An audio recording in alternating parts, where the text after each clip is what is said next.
we've got buy, hold, and sell to rip into, and we've got the buys to kick things off. So let's get into that.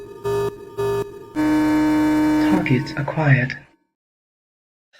Bit of a situational buy, this one, isn't it? Because it all depends on how your fullback is looking and whether you've got duels. Fletcher Sharp, the first one on the list with a -68 break even at basement price. And you'd be silly not to consider Fletcher Sharp, knowing that Kalen Ponga should probably at least be out until round 22. That's my guess, considering the Knights have the round 21 bye. What are your thoughts on Fletcher Sharp, mate?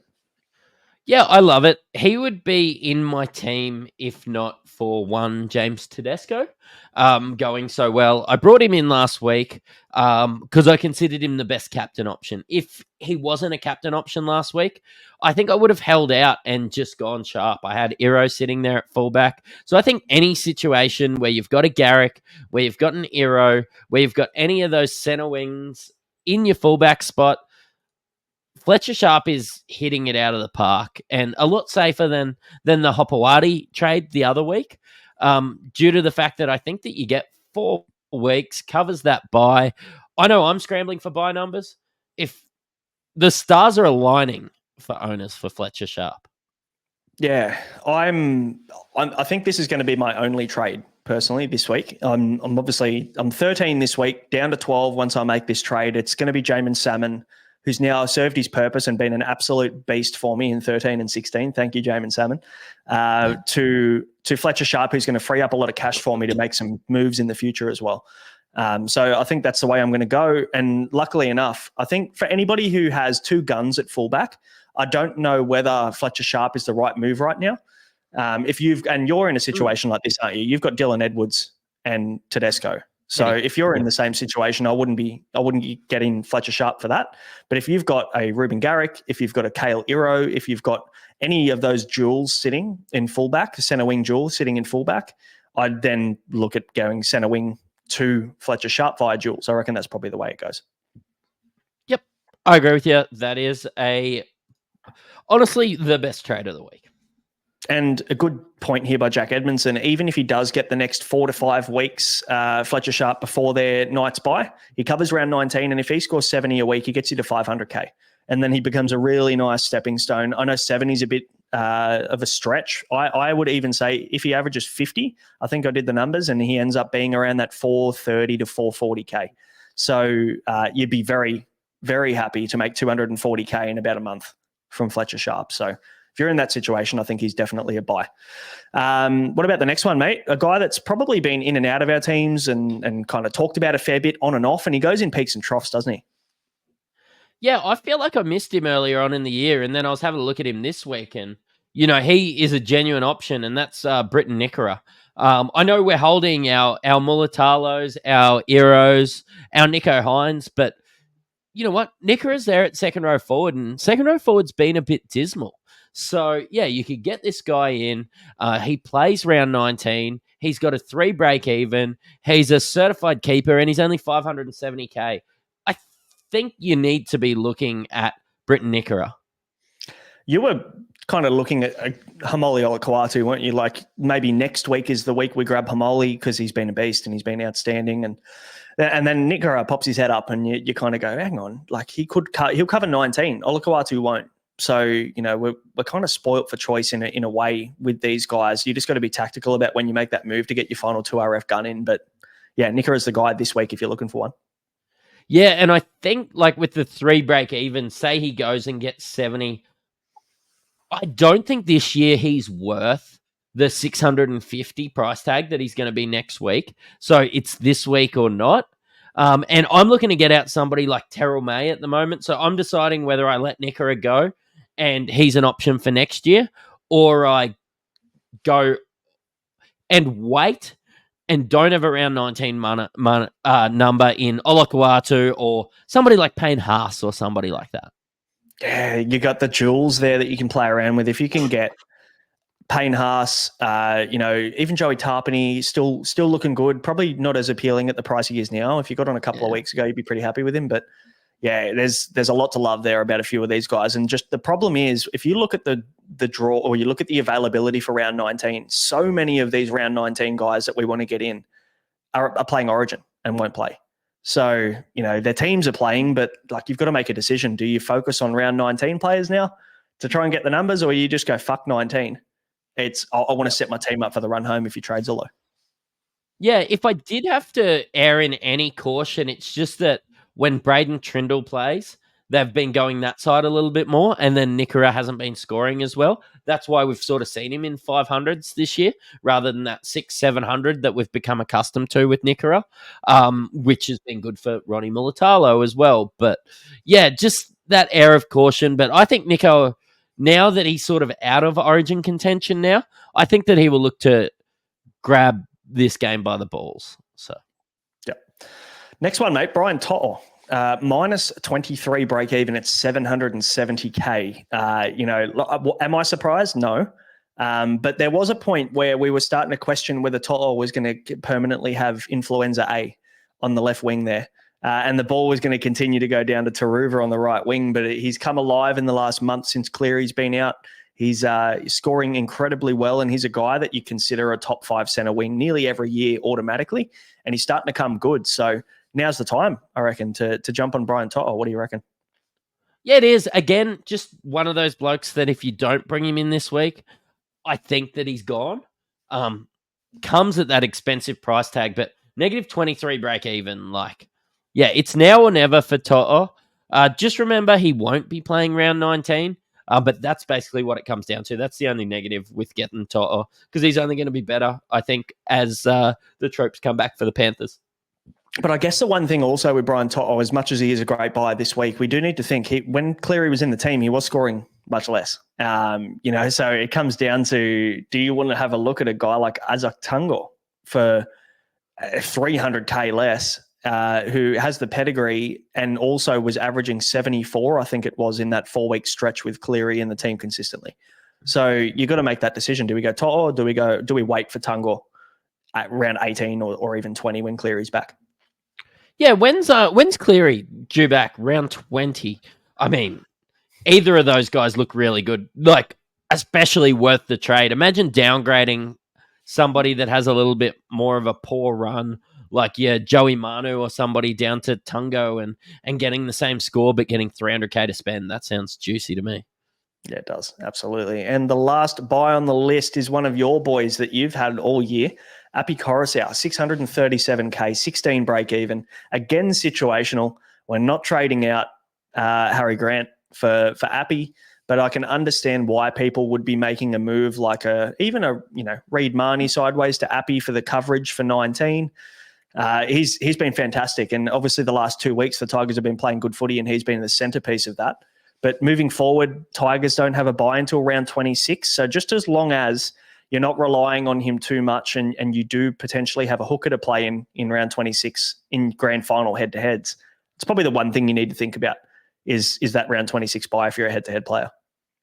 Yeah, and I'm already just making sure that I've got that, because I can see him being a season-long keeper for me up until round 26, and then I'll just pick the flavour of the month for whatever price Appy is, which Appy is a guy that might touch 450 again this year. You don't know. He's not as hit out of the park as you think. He's up, he's down.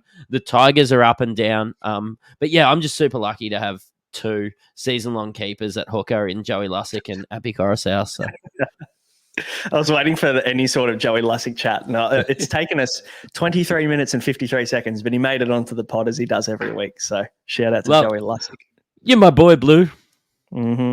Yes, he's hurt many feelings this year, but shout out to him. Mate, that's the buys for this week. We're keeping it quite short. 4 players this week, but let's move on to the holds.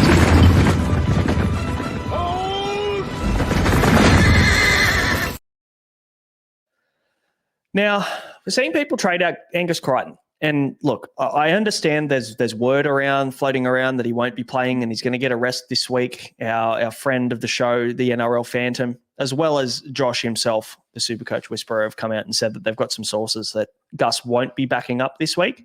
But you don't move him on, do you? You've got to be a hold. Yeah, no, it would have to be some mighty good source to move him on, because he's a keeper. He's worth holding through this period. He's averaging 79.4. If he misses next week, it's not the end of the world. I get Kai Pearce Paul's score. There's who are you getting Angus Crichton out to move to? You're going Crichton down to Nickera. That's going to cost you a lot of points by the end of the year, even if Crichton misses next week or this week. Yeah, I think even next week people could consider buying him if he's in your long-term plan, even if he does play 18. So what? So what if he misses 19 if your numbers are okay? If you've got 12 or whatever this week, I think you're fine. You can just make a couple of trades in round 19 itself to at least cover. And Gus is a guy that you're going to want in your team for the run home. But there are some questions here, and a good question from Grimesy that we'll bring up now while we're talking about it. He's got Isaiah Yeo, Fafita, Gus, and Katoa. Are we just lock and load those four for the rest of the year, or is there a potential to do an Isaiah Yeo to Olakwatu this week? Yeah, I mean, you can do that, but it just seems like one of those sideways trades. I really enjoy the fact that Isaiah Yeo scores very similarly every week. And I like to chase my upside. That's why I don't have Paddy Carrigans and Yeo. But if I had Yeo, that seems like a complete waste of a trade for me. Yeah, for sure. So Gus Crichton, definitely a hold. Another one that's on the sell list that people are moving on is Blaze Talangi. Now, he does have an 85 break even. Not 100% sure whether, he's not a slam dunk hold, but Parramatta play round 19. And for me, I think with numbers being so low and people struggling to get a good team together, I think Blaze Talangi playing on the wing, it looks like, he's held that spot on the wing, even with Mike Acevo coming back into the team. We've seen Sean Russell shift to centre. So, that kind of tells me that job security for Blaze Talangi seems pretty good moving forward. And I think maybe around 20, he could be a sell, but I just don't know whether he's going to drop that much cash, really, is he? No, I don't think so. I think he'll hold, and we're seeing a very similar position to somebody like a Jack Bostock or somebody like that. Yeah, he's probably topping out, but if he loses you 40K, that's worth the round 19 number, especially in a guy that we've seen he can score 100. So if he scores 100 round 19, then I would give you 40K 100 times over of Supercoach dollars to get that. So yeah, for sure. I think he's a hold if you still got him. 605K is a nice price tag, and I understand people want to use that money. There's every chance they're probably getting down to Fletcher Sharp to free up cash for these guys we're talking about, your Gusses and Olakwatu's and people like that. But yeah, I don't think it's worth doing. I think we can reevaluate in round 20 with those guys after they've done their job. But made another guy who is probably what I would consider a top 4 centre wing, and I don't understand why people are trading him out, is Ruben Garrick. Yes, he missed last week, but Manly are on the bye this week. There's absolutely no reason to trade him, considering he's going to be playing 18 and 19. He's going to be a guy we're going to want for the run home. And with Turbo coming back into the team round 18, that could be huge for Garrick as well. So definitely a hold. What's your opinion? Yeah, I don't care what Garrick's break even is. You only lose money when you trade him out. And I actually think with his HIA, and we see your Josh Currans and blokes like that come back after these really bad head knocks. And they probably needed another week anyway. So him missing this week after missing last week could actually be a blessing for your Supercoach teams. Yeah, you never know. And Cheese is on the money here. Garrick shits points like Mattrix downs beers. And as you'll know, there is no basketball tonight either. So you can enjoy 10 slamming Mattrix for another hour or so, depending on how long we're around. The next one on the hold list, we've got 2 more. We've got Kai Pearce-Paul. Now, this one's a bit of a contentious one because we were having a discussion, Maddie and I, before the show. There is probably a reason why you could sell KPP. I think, being dropped to the bench, sure, it's initially when you look at it on the surface, it's not great. But in saying that, we've got Tyson Frizzell named on that edge. I know Dylan Lucas has the other edge. It looks like he's locked that down. But Tyson Frizzell's been playing off the bench through the middle of the park for the Knights for as long as I can remember this season, and since it's been KPP's left edge. So there's every chance I think they're probably just trying to manage that toe injury from Kai Pearce-Paul. And they've named him to maybe reduce his workload. But I'd be very surprised if we don't see him starting again in round 18, Matty. Yeah, I need to see more. I need to see less of Kai Pearce-Paul before he becomes a trade-in. We keep Terrell May every week, and he has that little exclamation mark next to him. Look, Frizzell's going to come through the middle. Kai Pearce-Paul will get his minutes at edge, whether it's 60, and it become a little bit of a theme of the show. I need him for a round 19 number. So if you're in a great position and you can go Kai Pearce-Paul to Britton Nickera, then fantastic. But right now, that's not worth a trade for me. I'd look to get both, if anything. Yeah, absolutely. I've got Kai Pearce-Paul. I don't plan on trading him, but I also don't plan on playing him this week. So if you've got the ability to make that decision, I know the Knights only play the third game of the week, so it's relatively early on in the round. So being tactical about whether you insert Kai Pearce-Paul into your starting lineup late or get the reserve on him quite late, have him on the bench and flick your reserves around if he does end up starting and swapping with Frizzell, which there's still every chance that happens. So, yeah, keep an eye out on team lists. The good thing is now, obviously, we've been working behind the scenes pretty hard to bring you all of the final teams 1 hour before. So make sure to follow us on Instagram or Twitter or X or whatever it is called now, and Facebook. And also in our Discord, we pop it in the little game thread at the start of each game thread. So you'll know whether Kai Pearce-Paul has been elevated into the starting lineup or not if you are in any of those. Now, the last one, mate, we mentioned Jaden Campbell at the start of the show. Now, the Titans have the bye this week, which I think is an advantage because we always plan to not have Jaden Campbell if you are a Jaden Campbell owner. So missing him for one more week in round 18 when the Dolphins are the only team on the bye kind of just gives you a bit of freedom to hold on to him for that round 19 number because Physio said he's going to be back 19. Yeah, and he's 622K with a minus 45 break even.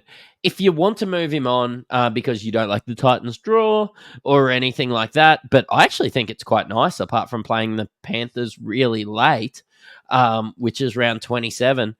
I think that he could be a season long hold. If not, wait for him to get to an absolute juicy price and your Nickos and your Clearys come in, or your Reece Walshes come back from Origin if you're playing him at fullback.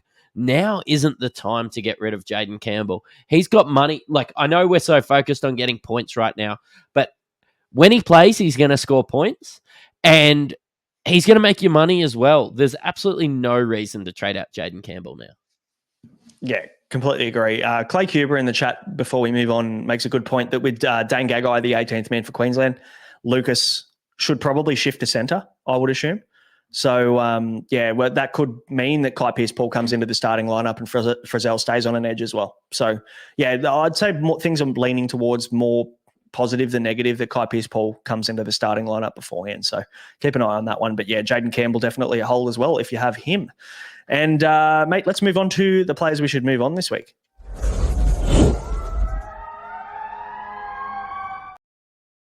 It'd be rude of me if I didn't let you do it. So kick us off. Yeah, SJ's a sell. 4 weeks out. I know he's 490K. I don't expect him to be this bad, but when you see him come back in and score like 35 points in 2 weeks, you wait 4 weeks. Say you do, it's round 21. Then you've got 2 weeks of him being managed. If they're out of finals contention, I don't think they rush him back. Or if not, he's not playing good footy until round 23, round 24. You've got 3 weeks left. I know it's a tough pill to swallow at 490K, but yeah, it's time to get him out of your teams.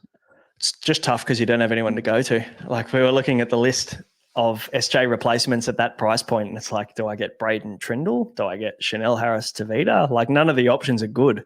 So you got to find the money, don't you, to get up to. I mean, I wouldn't probably jump on Nico this week because of the big break even, but who do you go to? So what my plan is to wait a couple weeks and let Iro play round 19. And then he's actually my last center wing. So he's actually my center wing 7. So I'll be looking to maybe just nuff him out and then using that money to get SJ up to either a Cleary or a Nico. I don't think I'll have both this year again. But yeah, I'm going to get whoever I consider the flavor of the month there. So probably has to be Nico, doesn't it? Because he plays 18, 19. Like, yeah, I think you've got to get him in, especially because of the fact he's going to bottom. I won't say bottom out in price, but fuck, he's going to drop some cash this week if he has. Even if he scores sub 100, you're going to get him 100K cheaper. So yeah, save a little bit of money there. Wait for Nico a week and then jump on him next week for the next 2 weeks there. Yeah, so he's there's lots of people saying in the chat, like, he is a hold this week. And yeah, I can get around holding him this week, but he's ultimately a sell. He won't play another game for you. Yeah, pretty much. Suafalongo, unfortunately, also has not been named. He is on the extended bench for the Melbourne Storm, so it looks like his time is up, unfortunately. But you've got to be happy with what he's been able to do for you. I think he ended up being 345K when he first, or 339K when people first bought him. So he's made you a 150K, so you can't be too upset with that. But yeah, even if he does come into the team, he looks like they're going to use him as a bit of a utility, like a 14 off the bench, which just it screams AE nightmare to me. So time to move him on. And if you haven't moved David Armstrong on, Matty, you probably can right by now, because it looks like Fletcher Sharp's got the fullback spot before Ponga comes back. Yeah, Fletcher Sharp looks good. David Armstrong's out. He's another one of those guys that have played one game for me this year. David Armstrong and Dallin Watene-Zelezniak sitting in the corner. Last year it was Greg Marju. So, pretty good with all those Knights players over there.